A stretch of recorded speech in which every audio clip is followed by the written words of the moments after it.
চব ভাঙি দিছে কেনেকৈ বান্ধিছে আমিতো এতিয়া শিবিৰত থাকিব লগা হৈছে ইয়াত আমাৰ বানপানী গোটেই পুতি লৈ গৈছে মথাউৰি কোনো বান্ধাৰ ব্যৱস্থা নাই আমাৰ এতিয়া খাৱা অলপ অসুবিধা হৈছে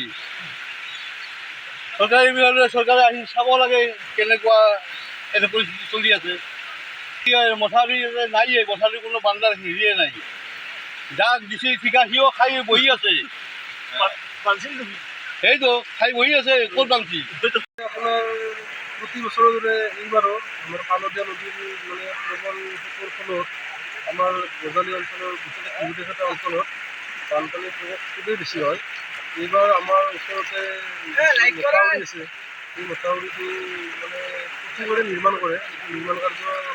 সঠিকভাৱে সম্পূৰ্ণ নহয় ফলত মথাউৰিটো ছিঙি যায় তাৰ বাবে বানপানীৰ মানে বৃদ্ধি হয় এইটো এই মানে ইয়াৰ দ্বাৰা আমাৰ মথাউৰিটো মানে কিবা নিৰ্মাণ কৰাৰ কাৰণে আমি চৰকাৰক আহ্বান জনাওঁ এইখিনিয়ে